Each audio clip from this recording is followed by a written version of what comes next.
I'm Mia. I'm Oxford University Student Union Sabbatical Officer. Today's Oxford Clean Rivers Initiative Festival is looking at getting everyone who's coming to the Oxford 8s to think about why they're here and think about what the river means to them and why we should be looking after it. I think the best things individuals can do is, number one, understand what's going on, do a little bit of reading, gear up, so that if someone says to you, what's all this about, you can tell them and you can feel confident. There's so much information available on the internet. Equally, anyone can write to their MP or to their councillors or to the press. The press are interested in this as an issue. They're not quite sure how many people really care. And I think we need to show them that an awful lot of people are very unhappy about the state of the rivers.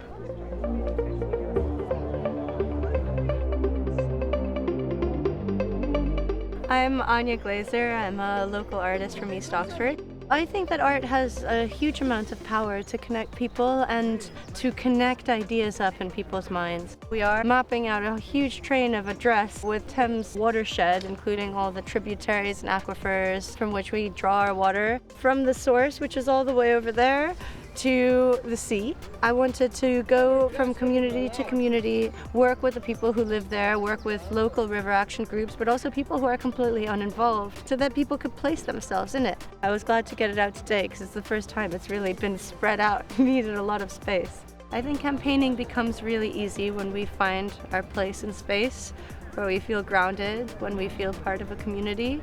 And figuring out where we are, doing things on a local level, is really where we can enact the most meaningful change.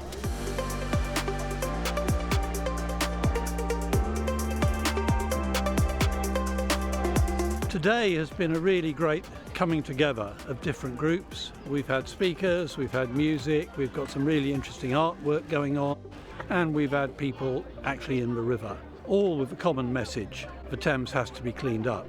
We've been doing this alongside the University 8-week rowing festival, so there's been plenty of rowers supporting us as well. They're very much on the front line in this. We've had about 400, 500 people come in. Some of them are just people who came to watch the rowing. Others are people who work on this stuff in all their spare time. But above all, people who've come have had a chance to talk to River Action, Friends of the Earth, Earthwatch, and actually understand that the people who are doing this are not some strange bunch of weird professionals. They're people like them who care enough to get active. I think from a political point of view, this kind of event and organisations coming together is important because it shows local MPs and local people that we have a voice. That collective voice and collective action, if we all come together for something important, we can make a really big change. There's a lot that anyone can do. The key point is that people don't have to transform their lives, they just have to raise their voices. We've paid for a clean river, and what we've got is this. So Thames water, what the have we paid for? Because we can't see it.